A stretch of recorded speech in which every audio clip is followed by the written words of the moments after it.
আওয়ালান মহান আল্লাহর কাছে দোয়া করি, আল্লাহ তাআলা সেই দিল এবং সেই কান দিয়ে দেন আমাদেরকে জিয়ারতে মক্কা, জিয়ারতে মদিনা বারবার নসিব করেন। মহান আল্লাহ তাআলা এমন সৃষ্টি মা লা রূহা লাহু, তাদেরকে আল্লাহ প্রাণ দান করেন না, যাদেরকে আল্লাহ তাআলা জান দান করেন না।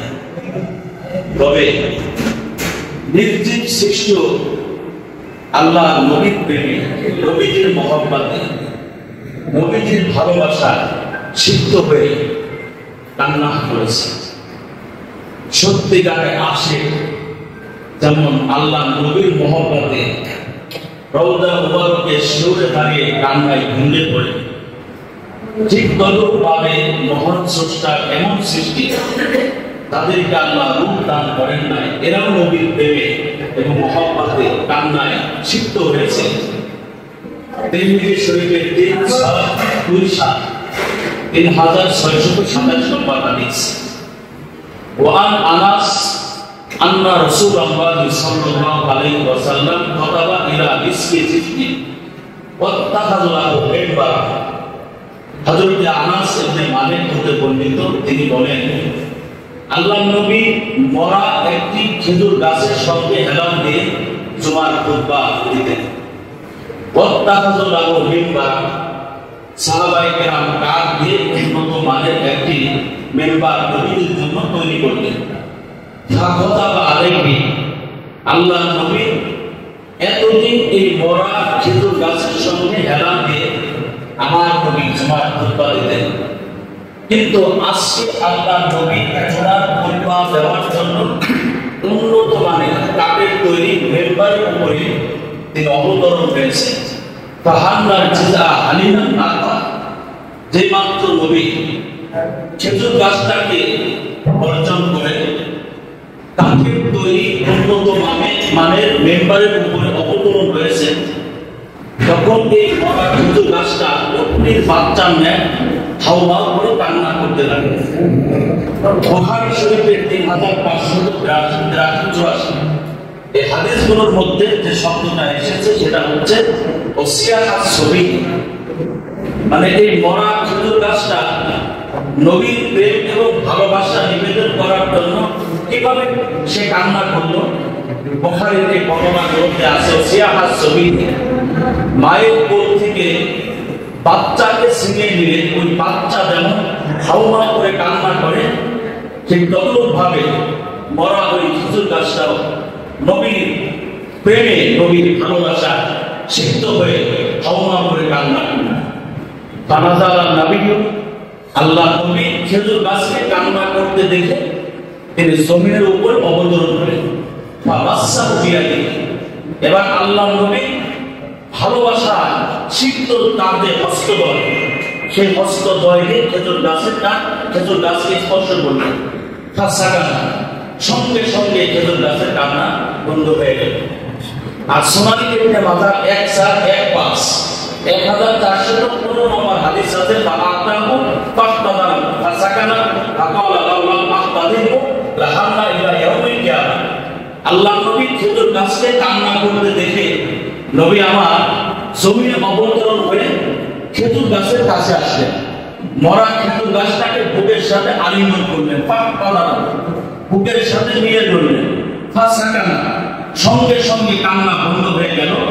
ফাকালা লাউলা ফাহতাদিহু লাহান্না ইলা ইয়াউমিল কিয়ামা, কিয়ামত পর্যন্ত আনাওয়ালা হাবিব তার উম্মতদেরকে ডেকে বললেন, আমার উম্মতেরা শোনো, এই খেজুর গাছটাকে আমি যদি আমার বুকের সাথে মিলিয়ে না ধরতাম, তাহলে এই খেজুর গাছটা আমার প্রেম, আমার ভালোবাসা প্রকাশ করার জন্য কিয়ামত পর্যন্ত কান্না করত।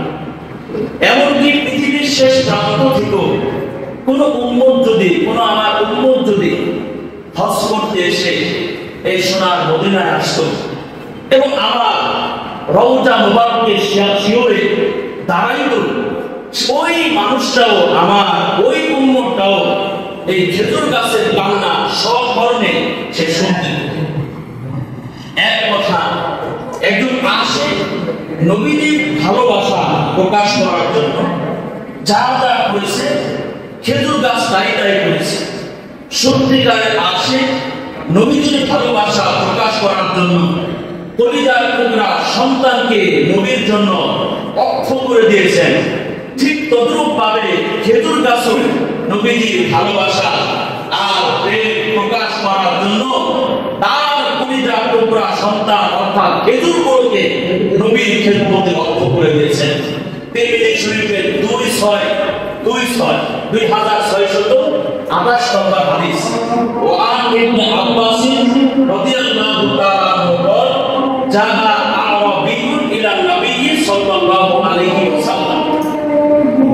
আযানের জবাবটা মুস্তাহাব, যেন আমরা নবীর প্রতি প্রেম ও ভালোবাসার একটা আলোচনার মধ্যে আছি।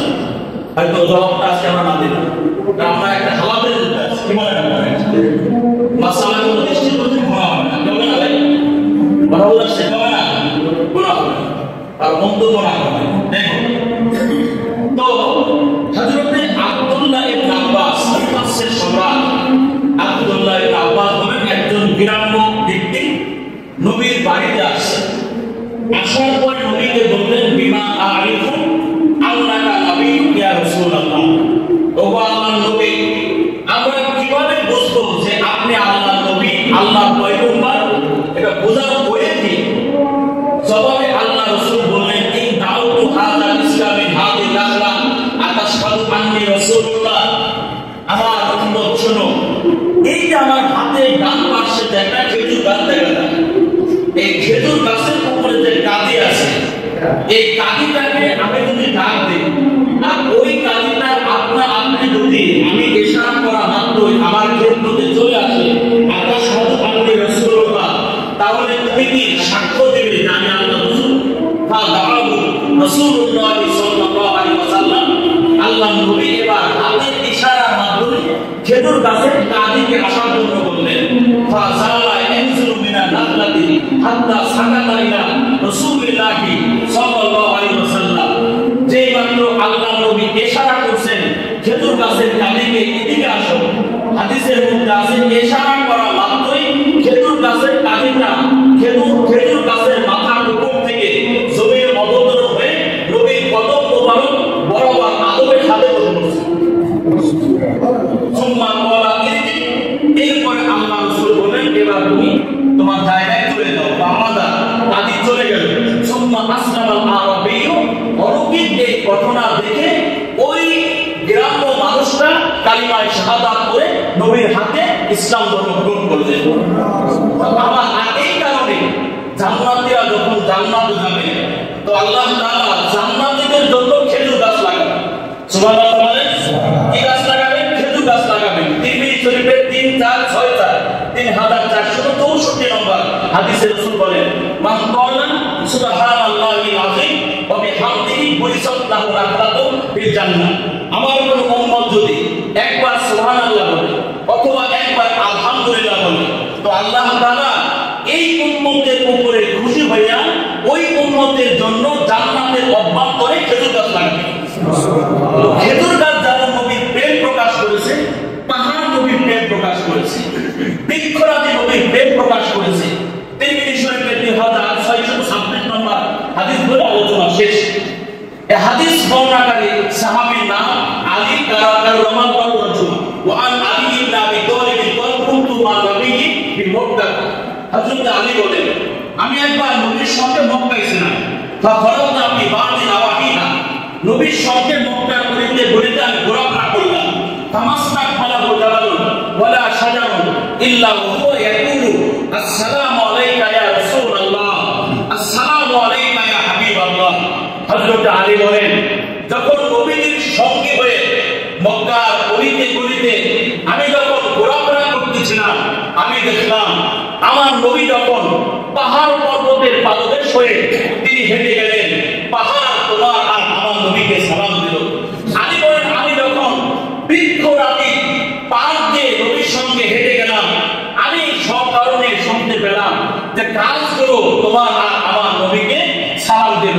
তাহলে খেজুর গাছ নবীর প্রেম প্রকাশ করেছে, পাহাড় নবীর প্রেম প্রকাশ করেছে, এরপরে বৃক্ষরাজি নবীর প্রেম প্রকাশ করেছে, নির্জীব সৃষ্টি হওয়ার পরও নবীর প্রেম যদি প্রকাশ করে, হে মুসলিম উম্মাহ, তোমাদেরকে আমি বলতে চাই, ওই নবীর প্রেম আর ভালোবাসা প্রকাশ করার প্রসঙ্গ যখন কখনো যদি আসে, অথবা গায়ের টানা রক্ত এই আবু বকরের মতো বৃদ্ধ বয়সে যদি রাজপথে জেলে যাওয়ার প্রসঙ্গ আসে, এই বৃদ্ধ বয়সে নবীর প্রেম আর ভালোবাসা প্রকাশ করার জন্য গায়ের টানা রক্ত রাজপথে জেলে যাওয়ার জন্য প্রস্তুত থাকবা। আল্লাহ তৌফিক দান করুন। আমিন। মুহতারাম হাজিরিন, সাহাবায়ে কেরাম নিজের জানের থেকে বেশি ভালোবাসেন। তার থেকে নিজের কলমকে প্রশ্ন করেন, তোমার কলম কি তোমার সন্তান থেকে নবীকে বেশি ভালোবাসতে পারবে? কেন জিজ্ঞাসা করে। এটা হলো বুখারী শরীফের 6632 নম্বর হাদিস। তো শেষ করে দিই। তো ওয়ান আব্দুল্লাহ ইবনে হিশাম হতে বর্ণিত, তিনি বলেন, কুন্না মান নবী সাল্লাল্লাহু আলাইহি ওয়াসাল্লাম, আমি একবার নবীর সঙ্গে ছিলাম। ওহুয়া আখিযু বিয়াদি ওমর, আর তখন নবী হযরত ওমরের হাত ধরে আছে। কার হাত? নবী কার হাত ধরে আছে? ওমরের হাত ধরে আছে। ফাকালা লাহু ওমর, ওমর আল্লাহর নবীকে বললেন, ইয়া রাসূলুল্লাহ, লা আনতা হাব্বু ইলাইয়া মিন কুল্লি শাইইন ইল্লা মিন নাফসি। আল্লাহর নবী, আমি কিন্তু সব কিছুর অপেক্ষা আপনাকে অনেক ভালোবাসি, কিন্তু আমি ওমর কিন্তু আমার জানের অপেক্ষা আপনাকে বেশি ভালোবাসি। ওমর যখন এই মন্তব্য করল, ওমরের মন্তব্যের জবাবে রাসূল বলেন, লা ওয়াল্লাযী নাফসি বিয়াদি হাত্তা আকুনা হাব্বা ইলাইকা মিন নাফসিক। ওমর, ওই আল্লাহ তাআলার জালালের কসম করে বলি, যে আল্লাহর কুদরতি হস্তে আমার প্রাণ, আমি মুহাম্মাদের প্রাণ, তুমি ততক্ষণ পর্যন্ত মুমিনে কামেল হতে পারবে না, মুসলিমে কামেল হতে পারবে না, যতক্ষণ পর্যন্ত তোমার জানের অপেক্ষায় আমি নবীকে বেশি ভালো না মানো। কিছু সময় অতিবাহিত হয়ে যাওয়ার পরে ওমর বললেন, ফাইন্নাকা আন আহাব্বু ইলাইয়া মিন নাফসি। আল্লাহর নবী, একটু আগে সবকিছুর অপেক্ষায় আপনাকে অনেক ভালোবাসতাম, জানের অপেক্ষায় বেশি ভালোবাসতাম না, তবে আপনার এই বক্তব্য শোনার পরে এই মুহূর্তে ওমর তার জানের অপেক্ষায়ও আপনাকে অনেক ভালোবাসে। নবী বললেন, আল আন ইয়া ওমর, ওমর এখন তুমি মুমিনে কামেল হতে পেরেছো। মুহতারাম হাজিরিন, এই রাসূল যিনি ইন্তেকাল করে, এই কথাটা খুবই আপনাদের হৃদয়ে লাগার মতো। সেটা হলো আল্লাহ রাসূল হযরত আব্দুল্লাহ ইবনে যায়েদ ইবনে আব্দ রাব্বি, বিখ্যাত এক সাহাবী, আযানের ইতিহাসে তার নাম আছে। এই সাহাবী হাল চালাচ্ছেন, মানে হাল চাষ করতেছেন। যখন নবীর ইন্তেকালের কথা শুনলেন, সঙ্গে সঙ্গে হাল ছেড়ে দিলেন, বন্ধ করে দিলেন, এবং কাল বিলম্ব না করে আব্দুল্লাহ ইবনে যায়েদ ইবনে আব্দ রাব্বি হস্তদ্বয় করতে আকাশের থেকে উত্তোলন করে নবীর ইন্তেকালের সংবাদ শুনে আল্লাহর কাছে দোয়া করলেন, ক্ষেতের মধ্যে দোয়া করলেন, আল্লাহুম্মা হাব বাসারি হাত্তা লা আরা আবাদান বাদা হাবিবি সাল্লাল্লাহু আলাইহি ওয়াসাল্লাম ফাকুফা বাসারু। হে আল্লাহ, আপনি আমার দৃষ্টি শক্তি কেড়ে নিয়ে নেন, আপনি আমার দৃষ্টি শক্তি কেড়ে নিয়ে নেন, হাত্তা লা আরা বাদা হাবিবি সাল্লাল্লাহু আলাইহি ওয়াসাল্লাম, যাতে করে আমি আমার মাহবুব সাল্লাল্লাহু আলাইহি ওয়াসাল্লামের পরে এই দৃষ্টি শক্তি দিয়ে আর কাউকে দেখতে না পারি।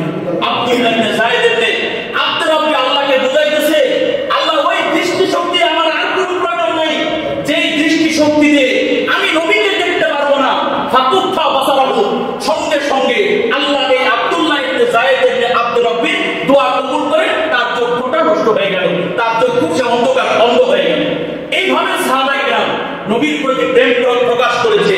এই প্রেম আর ভালোবাসা নিয়ে আমরা যদি আমার শ্রদ্ধাভাজন মুরব্বী সমতুল্য মুফতি সাহেবের সংস্রবে থেকে আমরা যদি এই মুবারক সফরকে প্রাণবন্ত করতে পারি, আশা করা যায় নবীর আশেপাশে এইরকম মনোমুগ্ধকার পরিবেশে এবং বিমোহিত হওয়ার মতো পরিবেশে আমরা ইনশাআল্লাহ জান্নাতে থাকতে পারবো না ইনশাআল্লাহ?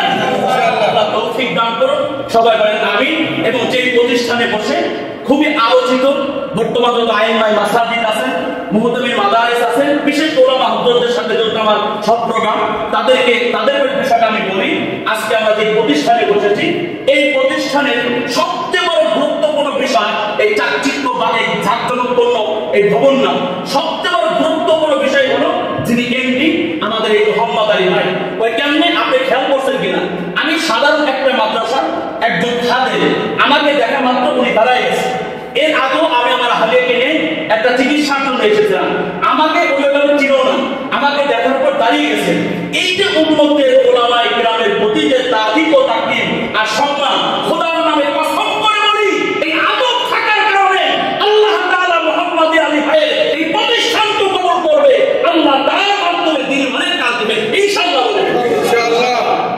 তাআলা কবুল করুন এবং আমাদের কাসিম সাহেবের যে কাগজ আল্লাহ এটাকে ভরপুর কামিয়াবি দান করুন। কোন উত্তরে উত্তরে কোন